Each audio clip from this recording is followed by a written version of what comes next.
Are you plain bored of woodworking? Get excited again with Fisheye's Make Your Own Sandpaper Kit. Fisheye's Sandpaper Kit comes with everything you see here. Just pick your paper, spread the glue, and shake on the sand. Voila! Beautiful handcrafted sandpaper. And if you act now, we'll include candy sprinkles absolutely free. What better way to say I love you than with a gift of sandpaper? Fisheye's Make Your Own Sandpaper Kit is just $19.99 wherever crappy gifts are sold.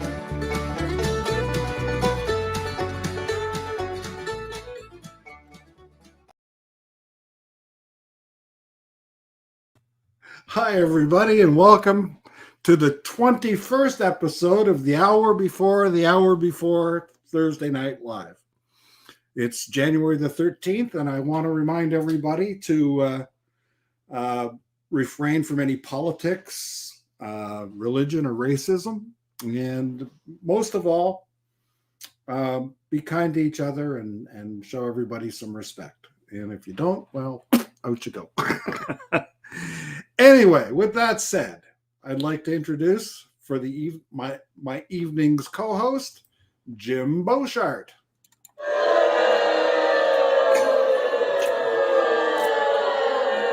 Wow, tough crowd, Gary. I'm telling you.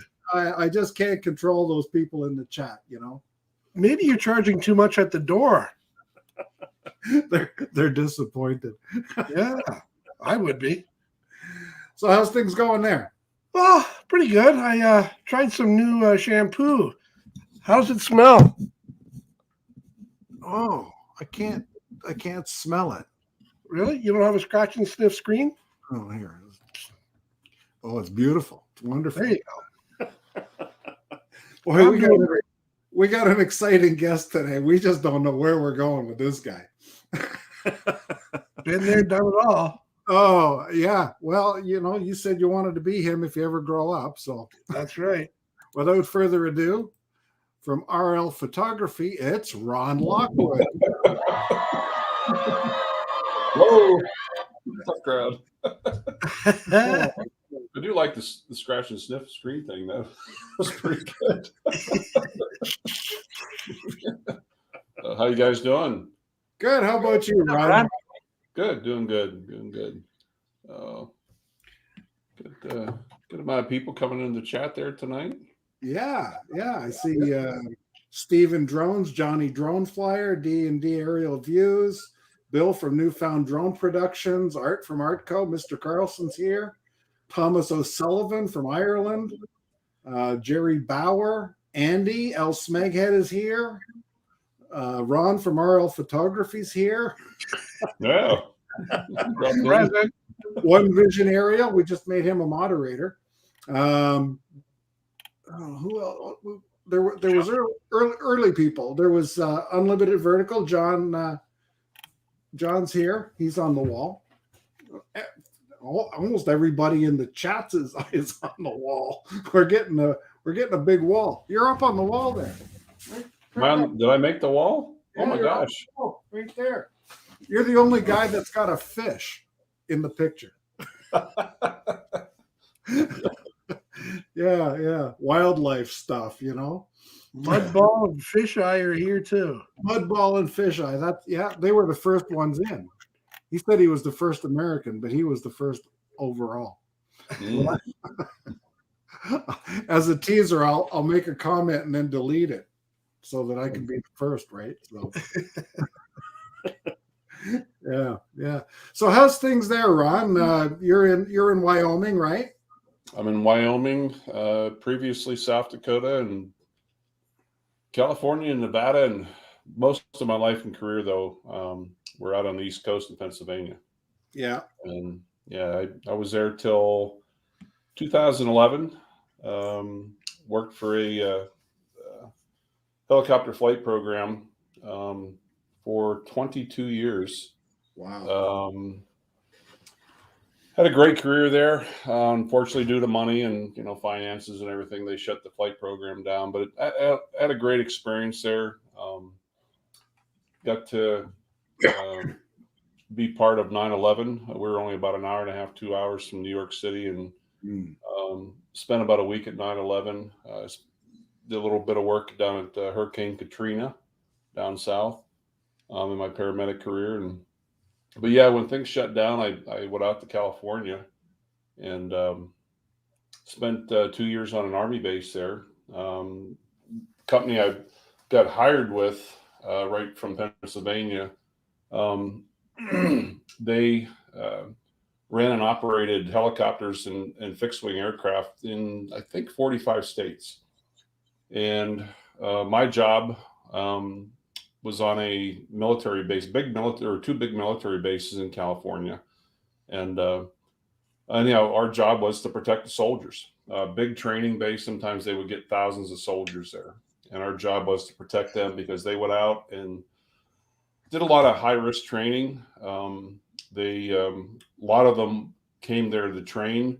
And then during that time period, they left there, went directly to Afghanistan and Iraq. Yeah. So we actually did a lot of training with them, like medevac type training, to teach them, what to expect when they get over there. And plus we were hours drive from a hospital, even a trauma center. So left there and worked my way into Nevada for a couple of years and enjoyed that. I didn't enjoy Nevada too much, but I loved the area of Lake Tahoe. Spent a lot of time in Utah, Salt Lake City. Back then I wish I would have had a drone. Some of the places I've been was like, oh gosh, I wish I would have had a drone back then.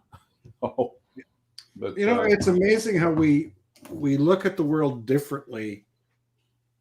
You're driving somewhere, even on your motorcycle, and you think, oh, look at that up there, or look at this down here. What would that look like from up there? You kind of get a different perspective on things. What motorcycle do you have, Ron? I have a Harley. I have an 2014 Ultra Classic, and it's been sitting for a couple of months. I should get out and start it. See if it's sitting on a charger down in my garage. But I love taking trips. I did a trip out to the very, very northwest, out to Olympic National Park this past summer. We were actually in Puget Sound and looking across the water and looking at Canada. Yeah. We got back. I clocked Pretty, wasn't it? 4187 on the odometer, the total mileage. Yeah, I rode the Oregon coast down, and I always have a camera attached on the handlebars. There's always either the Osmo Action or the I have the Insta 360. One of those two are always up on the handlebars. You never know what you run into on the bike. Yeah. I used to just shoot with my iPhone on a RAM mount behind the windshield. And, quite often you're getting, it was Jello, back in those days. And you get a lot of reflection depending on which direction you're going, like reflection in the windshield. So it wasn't great. So, I think now if I was to do it, I would put a 1/4-20 mount on that RAM mount and put my Osmo on there, right? My Osmo Mobile or something, and try that. But invariably, when I'm out on the motorcycle, it rains. I get rain. I am the king of, we went to Laconia, New Hampshire one time, and we had a hotel reservation. We were going to go, right? And we rode through Hurricane Sandy. Oh, wow. Yeah, I remember that. It had turned to a tropical storm, but it wasn't, and we were 16 hours on the road, 16-hour trip. And, you get up the next morning and some guy's saying, oh, can you help me push my Harley off the trailer? I said, well, why didn't you just ride it here? Where are you coming from? He says, oh, we're from Boston. Well, you're an hour and a half away and you came up on a trailer? Oh, jeez. It's like, oh man, and here we are, we're Canadians and we've ridden 16 hours through a hurricane to get there, Yeah. They tease people here at the Sturgis Rally, people that trailer, they're like, oh, I see you bought your bike to a trailer rally. Yeah, that's about it. Yeah. Now on the on the medevac side, Mm-hmm. you see a lot of trauma. Does that bother you from day to You know, day? Gary, I've been in the business for 25 plus years. I've seen a lot. You know, I don't want to come off sound the wrong way, but I'm sure I've got a lot more to see. When I worked outside of Philadelphia, I was in an area. Um, I worked both air and ground, and when I worked the one ground unit I worked in a town called Chester, Pennsylvania. It's just outside of Philadelphia Airport. It has some of I think it's listed still as the top highest crime rate in Pennsylvania. Actually, one of the top in the nation. Um, you know, it could I have chosen a different career? Absolutely. But you know, I went through. I've been stabbed. I've been shot at. You know, obviously, I survived all that. But I've been in our medevac, my medevac history. I've been on. I just talked to somebody 2 days ago about being in a helicopter and going through an engine failure. I think it's national news. Just 2 days ago, a local medevac helicopter back in the Philly area had a crash. Wow. They crashed in an area called Drexel Hill. It's just outside of Philadelphia, and thank God, all 4 occupants came out and were alive. The pilot was hurt pretty bad, but he's going to survive. But yeah, the only thing, Gary, honestly, that ever bothered me severely was 9/11. Really? My last night, I worked the night shift. I was there for 7 days, and my last night shift, it was about 5 in the morning, and I'm not going to go into detail, but what we found that morning had to do with a small child, and that bothered me.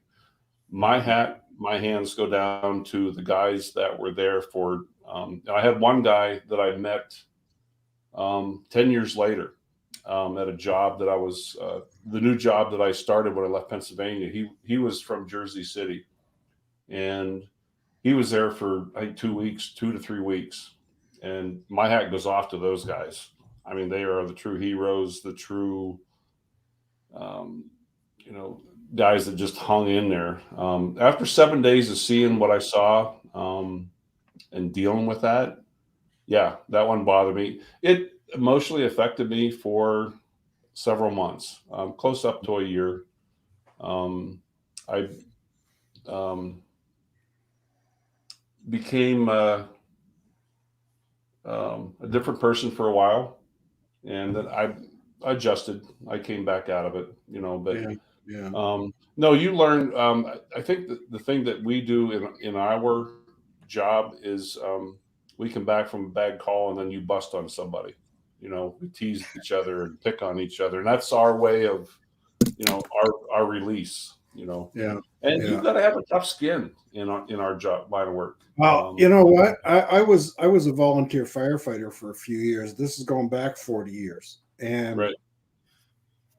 You know, I responded to some calls, particularly a child run over by a tractor and a head-on collision on the highway, and you know, heart attack out in the bush, you know, and I've never gotten over it. 40 years later, it haunts me, you know. So, you know, those of you who can get through that on a day-to-day basis, man, my hat's off to you, because I can't do it. I just can't do it. You know, I'm just not cut out for it, I guess, you know. It takes a while to become you know, some people accuse you of being a little cold, you know, but it's not that. I remember one day in my career, we had two kids. One was a drowning. One was an Amish family that had their small child in the driveway, and their driver came in and accidentally backed over the kid, you know. And both calls came in simultaneously, or actually one right after the other. And, you know, if I'm to break down after one call, I'm not set up and fit to go to the next one. Yeah. And they have what they call a debriefing process. And that's actually how I got to go to 9/11. My boss was part of what they call a CISM team, and it's critical incident stress debriefing. And I had asked him about 2 weeks before 9/11. I said, "Hey, what do you got to do to get into this?" And he told me, he said, "Hey, the next time we have an incident, you can tag along with us, be a tag along or whatever you call it, and see if it's something that you like, something you want to do." And what they do is, we actually, one of the ones I almost went to was a local fire department. Had a guy that everybody loved, super smart. He had extremely intelligent. Well, he used to build like little rockets, and he also developed rocket fuel. Well, he kind of screwed up a mixture one time, and he blew himself up. Ooh. And the whole fire department was very, very, distressed by that whole call. So we went as a team, or they went as a team, and you sit down, you talk with people, and let people talk about the incident, what they experienced, how they feel. But anyhow, when I went up to 9/11, that was my job. I was supposed to go up and just follow those guys, and I ended up being part of the digging and helping to recover because when I went up, I was not there for rescue. I was there for recovery. I was there during the second week. And, but yeah, it was an experience, Yeah. for sure. So you done any flying? Yeah, sorry. Yeah, I want to bring everything down here. Yeah, I actually did. I actually went out and did a little flying today. I have gotten in a habit, Gary, and not that South Dakota is not is beautiful. I mean, they have their beautiful areas, but back in August, I was kind of forced out of my home. I was in a rental property, and my owner was selling, and he gave me X amount of time to leave and either buy the place and leave or leave. So I said, "Hey, I'm not going to buy your place." And I spent about a month, moved about an hour and a half west into Wyoming. What I absolutely love about this, Gary, is that I am so much closer to the places that I love as far as photography. I mean, like I said, that's my thing. Yeah. When I'm to this day now, especially since I moved here, I don't go to the grocery store without the camera in the car, at least a camera or a drone. I have been caught so many times in previous years of going someplace and not having some type of optics in that car or my truck. Learned my lesson. And this morning, I went up to the local grocery store, and it's a very small community, and everybody knows everybody. Great bunch of people. Oh my gosh. This is the best move I've ever made in my life. But went up there, I had coffee in the grocery store, and I know the owners, and I left there with my coffee and my camera and drone. And I'm like, there was a little chore I had to do. I had to drive for about 45 minutes to go do it. And I'm like, took my time, and sure as heck, I found 5 eagles. We have a lot of eagles that migrate from Alaska down into Wyoming during the wintertime. And unfortunately, every time you find a dead deer, if you want to get some photography, you find a dead deer along the road that's been hit by a car, stop, back off a little bit, take your time, drink your coffee, and sit there and wait. Because within an hour, you're going to have it. No kidding. Wow. I have a local friend, my one friend that I kind of helped take care of. Last year, he found 4 goldens and 2 bald eagles all on the same deer. He said the pictures he got were phenomenal. Is that right? Eh? Wow, yeah. That's amazing. Well, I'm just going to interrupt for a minute. I've just noticed that Max Air 420 has joined us. NB Drones has joined us.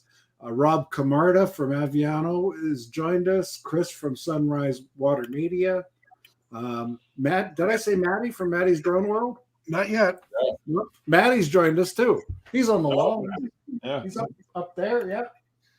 And yeah, we got all the wall people. There's the guy I want to. Oh my God, I'd love to spend some time with Chris. From Yes. Sunrise. Chris Yeah. has got this natural act of creativity. His video editing skills. He's phenomenal. The music and stuff. Oh, Yeah, man. yeah, Multi-talented, you know. yeah. He's a good dude. You know Maddie, what? looking forward to seeing Maddie again down in Florida. I think I'm going to the Florida drone meetup in April. Good for you. Yeah. Yeah. Oh, that's great. You know, this is a great community for people with talent. I mean, there's just so much talent here. You know, you look through the list of people that are in the chat, you know, Mudball and his puppet, you know, Mudball and Fisheye and Sunrise and his stuff and Max and Tammy and the video stuff that they're able to produce and you know, and Thomas O'Sullivan from Ireland and you know, it just goes on and on and on, you know. You know, I feel honored just to be able to talk to these people, you know. Tomas and Matt North are my go-to morning buddies when I drive to work. I leave for work at like tomorrow morning. I just talked to Tomas a little while ago. And I said I'll probably call him tomorrow morning. When I go to work, it's 4 a.m. I leave here, and I always have to remind myself, what time is it in Brisbane? Yeah. And what time is it in Ireland? You know. But I always call those guys, and I Facebook message them and chat with them on the way to work. Keeps me awake, you know. For sure. Well, and you know, and having this show on at 6 p.m., it's only 3 o'clock on the West Coast, right? Yeah. So it's difficult for people there to see us. I used to do the show at 1 o'clock in the afternoon, and it was like 10 o'clock in the morning on the West Coast, but probably a better time for a European audience, right? So we're late in Europe. It's what, 8 o'clock in the morning in Australia. So you know, there is really no good time. Yeah. You know, you gotta kind of pick it when you can, you know. But now you're heading for Alaska soon too, eh? Yeah, I'll be going back there in August. August. Okay. I haven't picked my flight yet, but I have. Last trip we had an odd number. We had 7 guys. It's a unique experience up there. We fly into Seattle. Actually, last year was the first time I got there in the same day. Normally we have to go to Seattle, stay overnight, and then pick up the next morning and go up to Petersburg. But I think this year again, I'll fly into Seattle to Petersburg. Last time I did not make it to Petersburg by air. We only made it to Sitka. And because the ILS system was out in Petersburg, so I asked the people at the airport, I'm like, how am I getting to Petersburg? And they're like, oh, we're working on that. Okay. So we've chartered you a boat. Okay. So we get on this boat, and I said, where are we going? To Banana Point. Well, where's Banana Point? It's about 40 miles south of Petersburg. Okay, how do I get to Petersburg? We're working on that. So, well, what I'm doing again this year is, it's really neat, Gary, is about 10 miles south of Petersburg is a fish hatchery. And I've got to meet the guy. I've got to know him personally. Super, super dude. And he allows us, certain people, but he allows us to stay on the property after he leaves for the day. And he tells us where to go, where to position, and sit. And when he leaves, there's a little area. God, I wish I could show you so many thousands of pictures, but the salmon are so thick you could actually walk out in the water and probably walk on top of them. But when you sit back, it's about 30 yards back, and then once everybody kind of leaves and things kind of quiet out there, all the bears start coming in. And last time I was there, that's why I go 2 days early than everybody else, because I go up and just film. I sit there and take pictures and film of the bears coming in. It's mostly black bear right there in that area, but my last trip up, because they had so much rain in a month's time, all the brown bears were coming down off the mountain and they were coming in and walking up through town. It was amazing. I mean, you're going downtown and you want to go into a grocery store or a convenience store or whatever. It's like, oh crap, there's a big brown bear walking down through town. And that's my passion, Gary, is my wildlife. Like I said, this move to Wyoming has been so much better for me. I did it twice now since I've been here in September. One night I was sitting here and last second, I'm like, it's 5 o'clock in the afternoon. I'm going to the Bighorn Mountains tomorrow. All I did was went in my bedroom, packed a couple nights bag, and the next morning I left at 4. I was there by 5:30, actually too early because it was still dark. I got into Buffalo, Wyoming, and I sat at the convenience store and drank coffee for about a half hour. And then when it just started to get light is when I started up the mountain. And by 11, 12 o'clock, I had spotted 11 moose. You go in there and film them, and there's some wolves and a lot of elk in that area. Yeah. I went to Yellowstone for Christmas this past year and had a great experience there. I wish the weather could have been a little better. It got a little nasty. But one thing to my surprise, and I will caution everybody, bears don't always sleep through the winter. Christmas morning, I was in an area in the northeast corner of the park. There's one road that goes from Gardner, Montana to Cook City, Montana. It's about 60 miles of highway, or not highway, but road, 2-lane road. But you'll see a lot of wildlife in that north and northeast portion of the park. And I went to an area that I know about, and I parked the truck, had my winter gear, grabbed my camera, my gun, my bear spray, and I took off. I'm about 1.5 miles up in the woods, and all of a sudden I come around a corner. I'm like, oh crap, what is this? These are large grizzly tracks. I'm by myself. I don't think I want to be out here alone. So I decided to turn around and come back. You want to follow those tracks in the opposite direction. Precisely. Yeah. Yeah.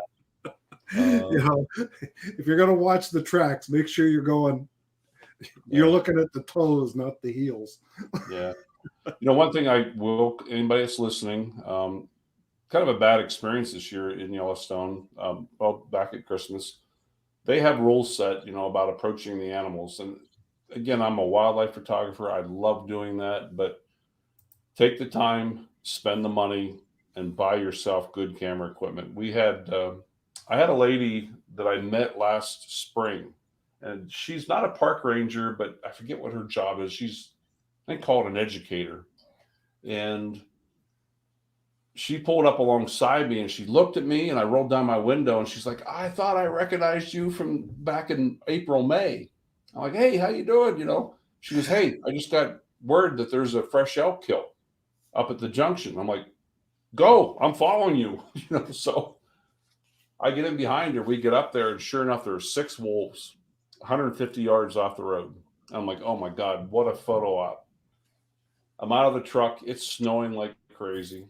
But I'm like, you know what? With the 2 cameras right here behind me that I've got with me, this is going to be great. Just as I'm setting up, I look down the corner of my eye about 500 yards down. There's a row of pine trees, and I see a car parked right on the highway, kind of somewhat illegal. 3 guys get out. They start down through the pine trees, and they try to go down there and get pictures of the wolves with their cell phones. Bad idea. The wolves took off.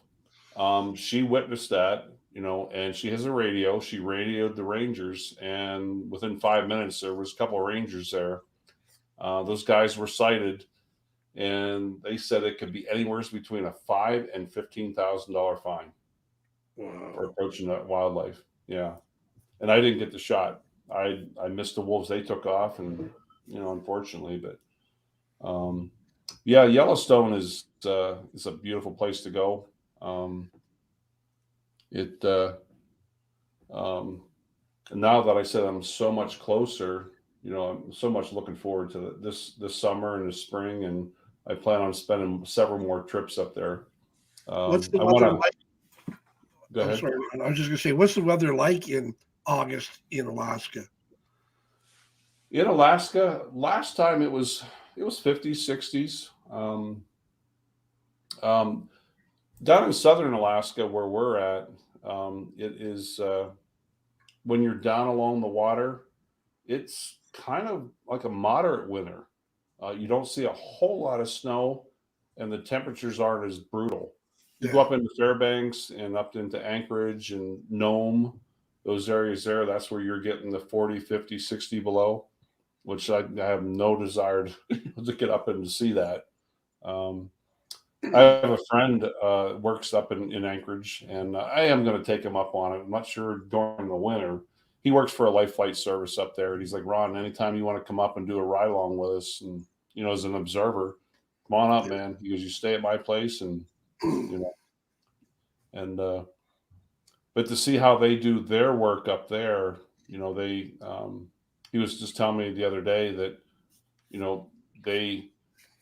we whine and complain about the weather in North Dakota, yet he tells me about they'll get on sleds and go into the villages in like gigantic gear, 50 layers of clothing, and go in and get some of these patients and bring them out in 50 below weather, and bring them out to get them to healthcare. Yeah. It's a whole different world up there. Oh, you know what? It's like being on a different planet, isn't it? Mm-hmm. I can remember one time in Edmonton, I went out to start my tractor. It was in the garage and it wouldn't start. Yeah. So I figured, well, I'll spray some WD-40 on the ignition, right? So I got the WD-40 out, and it came out like shaving cream. Oh, yeah. It's like, so I thought, okay, well, I'll heat it up. And I went and got the propane torch, and it wouldn't light. And I shook it, and it went ding, ding, ding, ding, ding, ding, ding. The propane was frozen in the torch. Stuff you don't expect. I started up my car, and the tachometer went all the way around. Oh, wow. I shut it off, and it stayed at zero. It's like, it was just stuck wide open. It went right past the red line and all the way around to zero. Yeah. Wow. You just kind of shake your head and wonder what's going on. Now, Jim, you're in Canada as well.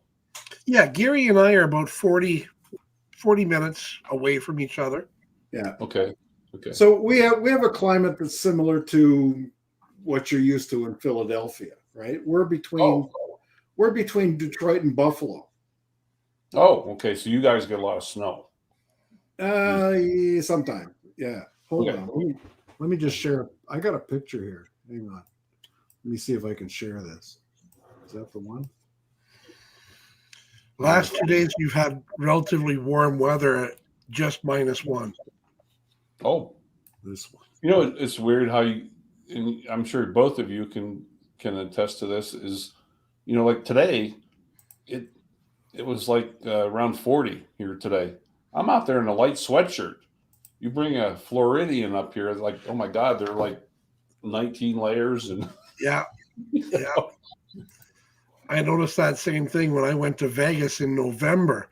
I'm still wearing shorts and a t-shirt, and they're wearing winter coats. Yeah. So, there's me digging out my pool house. Oh wow! Holy cow! And you can see the dog climbing up beside me there. But I've had instances where I've had 7 feet of snow in the backyard. And that's why people say, well, why don't you run your hot tub in the winter? Because I have to dig a tunnel to get there. Yeah. It's at the back of the pool house. And for all the use I get out of it, it just doesn't make sense to keep it going. Yeah, it's oh my gosh. We used to get that, Gary, out in the southeastern Pennsylvania. We get what they call the nor'easters, and when we get them, it's usually a minimum of about 3 feet of snow. Yeah. I've seen up to 4 or 5 feet. We actually got 2 in like 1 week, so we had like 7 feet of snow. Yeah. It was, oh my gosh, it was unbelievable. Well, you see, where I live, I'm in a farmhouse that used to be the whole farm, Mm-hmm. and behind us is 100 acres of nothing. Oh, So from the west, when the wind comes from the west, it blows all the snow off that field. I mean, sometimes the field is bare, yeah. and my yard is full of snow. Okay. We just seem to be the catch point, right? So, love it though. I mean, hard to give it up. The solitude of living in the country.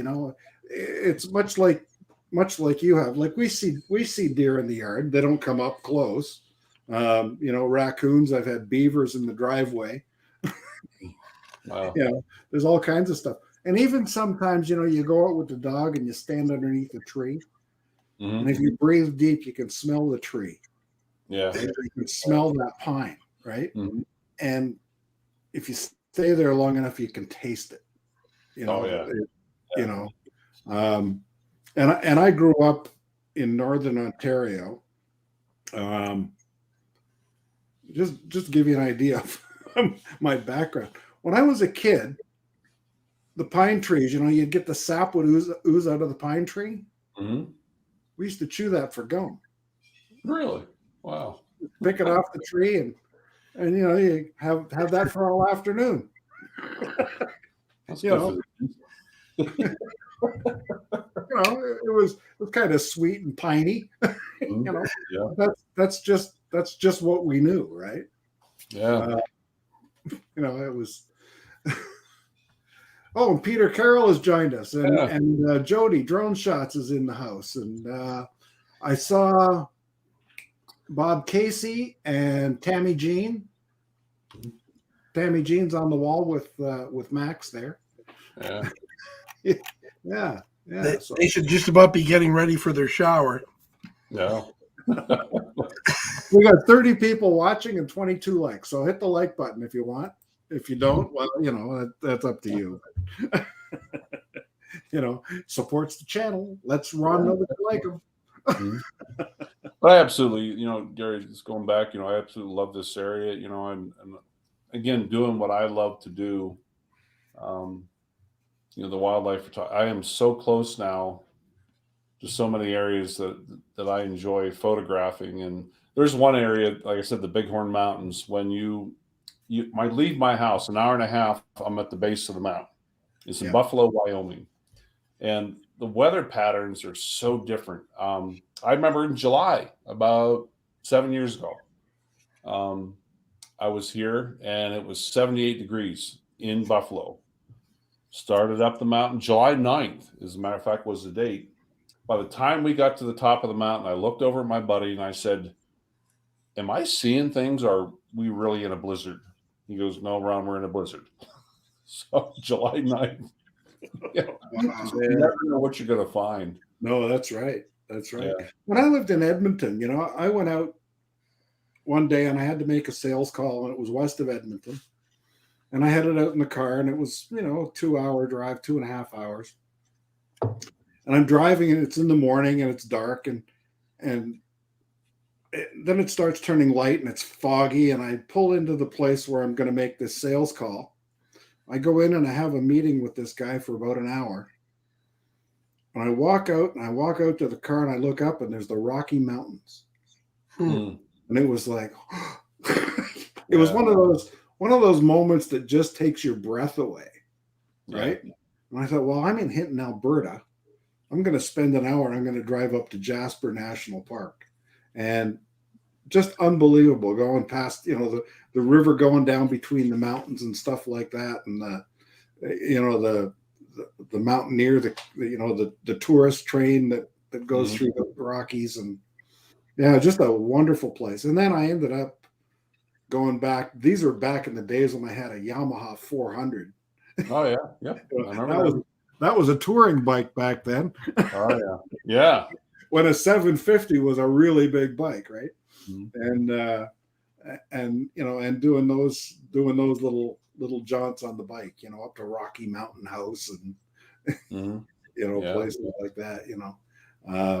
Yeah, just amazing in the mountains.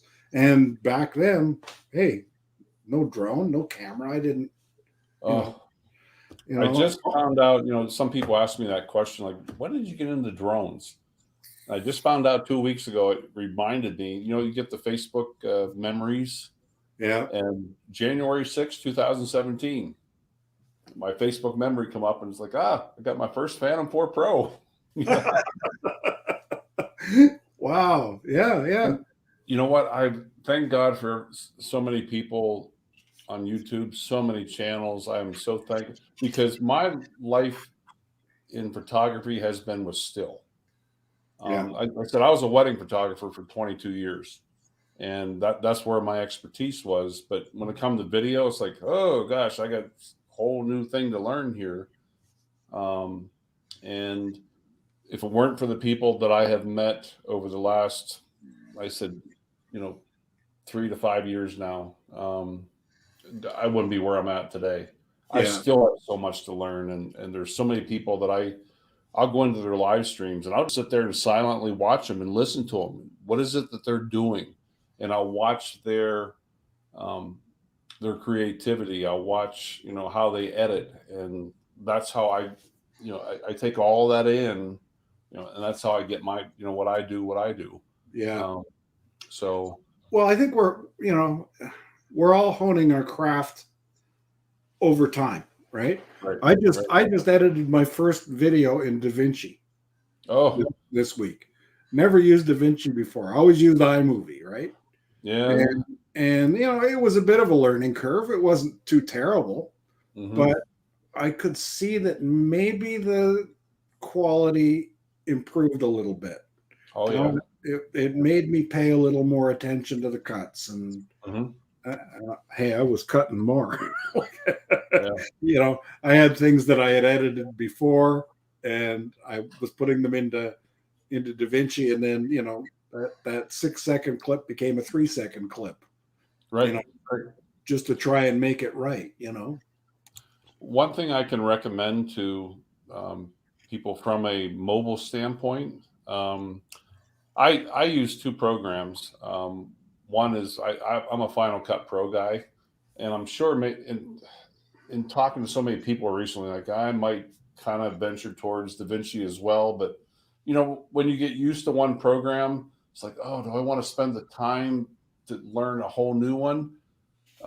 But there's many things in DaVinci that I've seen that I really like. But I'll tell you, from a mobile standpoint, if you are a fairly modern iPad user, program called LumaFusion. Oh yeah. It's about $25-$30. It's fairly cheap and unbelievably powerful. Really? I have edited multiple videos on LumaFusion on the road. Yeah. But yeah, I highly recommend it.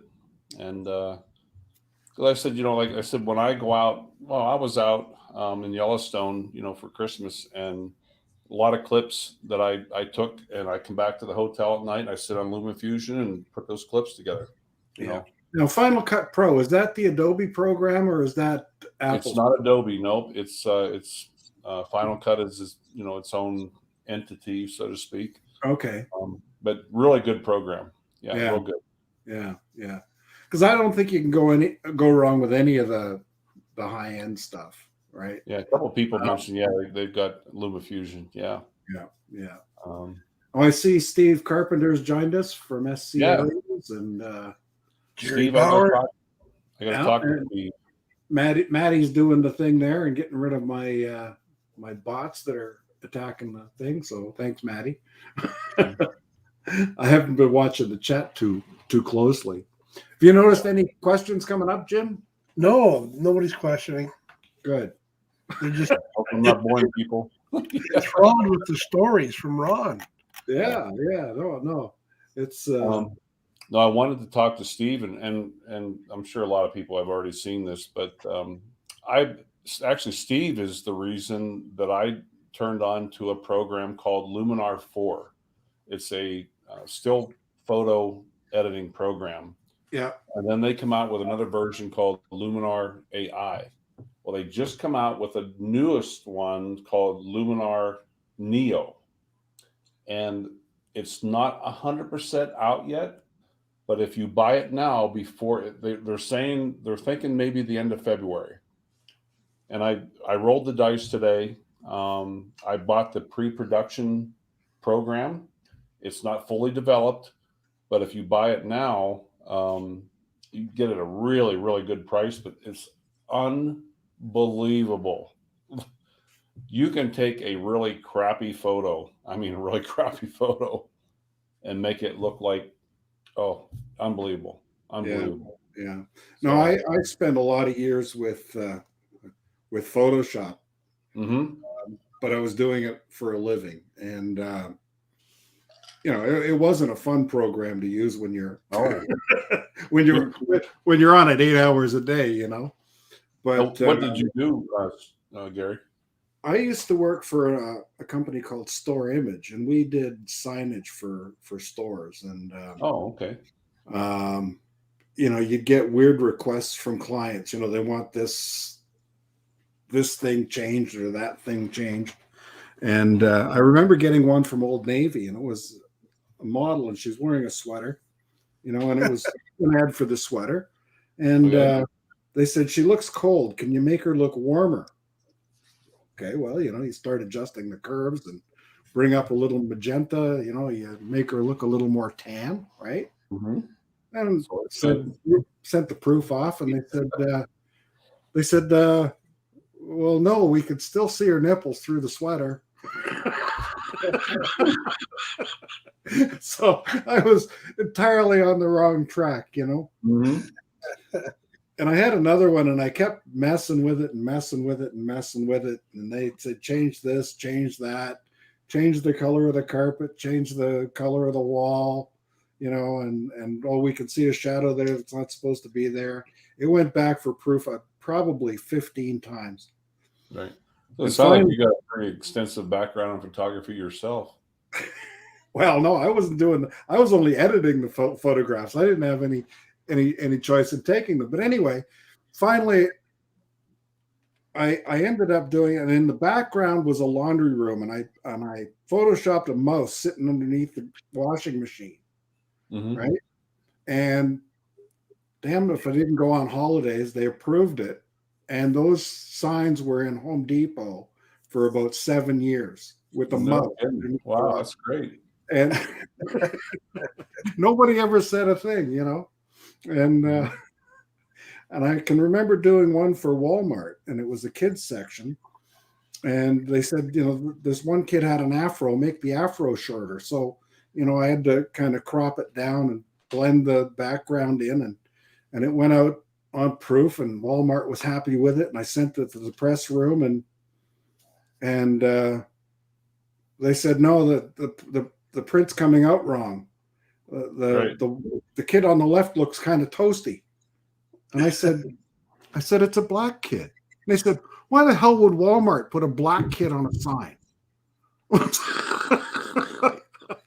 Oh my gosh. I said, just print it, this is back in the 80s, it was like, oh man, what's wrong with you people? Mm-hmm. But back in those days, if you rotated a picture 3 degrees, right, to level it out, right, that would probably be a 3 or 4 hour render. Mm-hmm. Wow. You do the rotation and you wait for it to happen. Yeah. And then you find out that you've gone too far and you have to go back. So you could spend a whole day. I had Photoshop for years, but I don't think I got to half of the power, that it was capable of. Yeah. To learn half the power that it was capable of. Well, I used to do signage for a hardware store, and they had these words on the sign, and they wanted drop shadows added to them, right? Right. Well, I came in and I would take the word and I copy the word and I place it behind, and then I'd jog it off to one side and then I'd make it blurry on a different layer. Right? Simple as hell.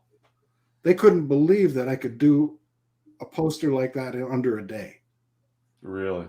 Most of the other artists before, they didn't understand the layers and how to do it and the time saving, and so then I ended up training them on how to do it.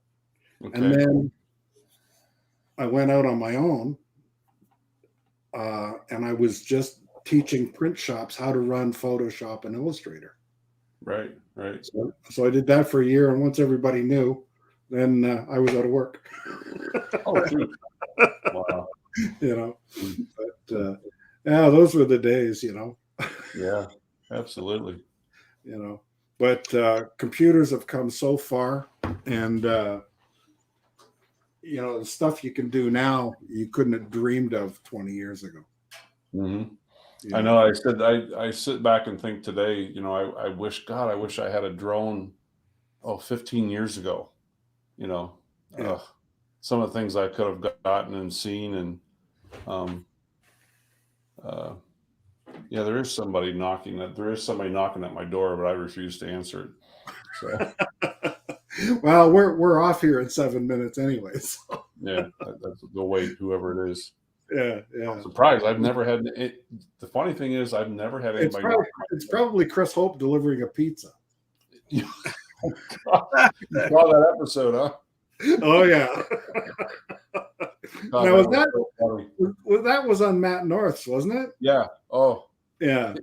Matt's mother apparently has watched that episode like 4 times. Oh, she just gets us the biggest kick out of it, And, there's 2 streams I never miss. One is Ken Heron tonight after we go off, and I always try and fit Matt North in. He's quite an entertaining show. Gets off the rails sometimes, but yeah. I can't believe somebody in the chat heard that. I heard the door knocking. It's like, whoever it is, they'll come back. But maybe if somebody's in the chat is at your door. You got a lot of salesmen up there, Ron? The thing of it is, there's no pizza shop close by. So if Chris sent me pizza again, it came from a long way. Oh, Chris Hope has joined us in the chat now too. Yeah. But oh my gosh. I'm hoping to go to the Florida drone meetup in early April this year, and it's not like there's a good bunch of like 50 to 60 people. Yeah, that'll be a good one. Yeah, we went last year, and it was really neat. Met a lot of people. I got to put a lot of faces with names. There's so many people sometimes that I have met in the chat, but I've never seen on a live stream. Yeah. So, people will come up and say, "Hey, Ron, how you doing?" I'm like, "Oh gosh, I'm sorry, but I got to look at your name tag." Thank God somebody, I think it was it Brad Alston? I think it was Brad that made name tags for everybody. I'm like, I had to look down at their name tag to see who they were. We're going to be having a drone meetup here in the spring, and we're going to easily double our numbers. Right. Last year it was just Jim and I, so if we can get 2 more people, we double the number. Jim, what about you? What has your background been as far as your career? Or my career, a lot of mostly in the debt collection, and then about 10 years ago I got into warehousing. Okay. But drone wise, it only started about 2 years ago. Mm-hmm. And I jumped in full with the Phantom 4 Pro myself. Yeah. And I have no interest on any other drone. So these unboxings and these coming out with new drones, it really doesn't interest me until you can really compete with the camera. I think on the Phantom 4 is just awesome. I could not agree with you more. I miss mine, and kick myself every time I think about when I sold it. Yeah. Well, you know what? There's something to be said though for the portability of the Mavics, right? There is, Gary, but I'll tell you, but I got to side with Jim a little bit with that camera. Yeah, but you can't take the Phantom on your motorcycle, can you? Believe it or not, I did. I made it work. Yep, I made it work. But you're right, though. The Phantom is nice, and when I go on motorcycle trips, well, last year when I had my girlfriend, we had to do dry runs. I have the right saddlebag. You only get the left saddlebag. The tour pack is camera gear and drones. Nothing else. None of your clothes. None of your shoes go in there. Yeah, camera gear. Yeah. So, well, I don't have the big pizza box on the back of my bike. Yeah, I do. You know, I've just got the 2 saddlebags and. Yeah. You know. What bike do you have, Gary? I got a 900 Yamaha. Okay. The tourer, you know, the one with the windshield and the bags and all the stuff. What'd you call me? Anyway, hey, we're coming up to the time when we have to run the outro. Anything final to add, Ron? No, I Gary, thank you for having me on, and I really enjoyed it. And I said it's been a great community. I've enjoyed the live streams, what I've learned from so many people, all the people that I've met, everything from learning photography, from learning, video editing. It's been great, and I like the closest how we help everybody out. Yeah, that's the best thing. I've never met a group of people like this. When I sit and think back 4 or 5 years ago, was I going to meet this kind of group of people? No. It's been awesome. And I just love that I, talk to people all over the world, you from Canada and you and Jim from Canada and Tomas and Matt, and it's been awesome. So no, thank you for having me on, and I sure appreciate it. Thanks for coming. We had a great time. Yeah. You got anything, Jim? No, just another great hour. Good time was had by all. And I can listen to your stories, Ron, all night. Very good. I'm trying to figure out where the outro went. There we go. Oh, stop it. Stop. I haven't shared it yet. No, stop it. Because the outro changes every week, and Ron's picture's in the outro now. So we just keep making it 3.5 seconds longer every week, and eventually we won't have to do the show. We'll just do the intro and the outro, and it'll all fill in. Yeah. Anyway, thanks again, Ron. Stick around. We'll chat soon. Yeah, thank you, Gary. Okay. See you, Jim. Everybody else, thanks so much for coming. You could have been anywhere else, but thanks for taking the time to spend a little bit of time with us. If I haven't acknowledged you in the chat, I'm sorry. I get all involved in a whole bunch of other stuff, which, it really doesn't matter. But thank you all so much for being here. Next week, we have another show coming up. Same time, Thursday night at 6 Eastern.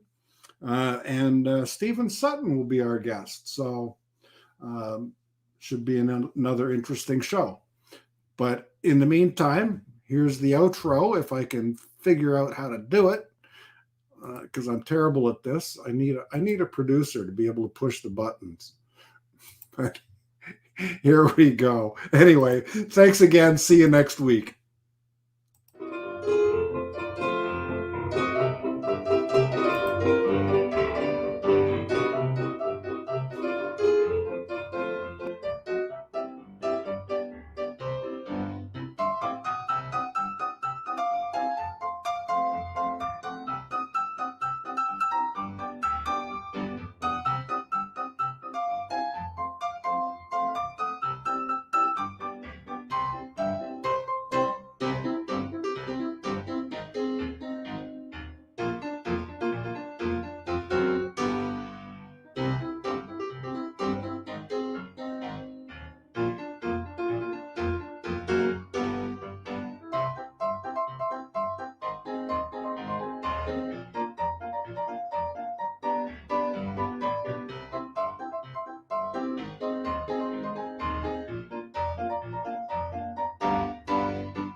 Are you plain bored of woodworking?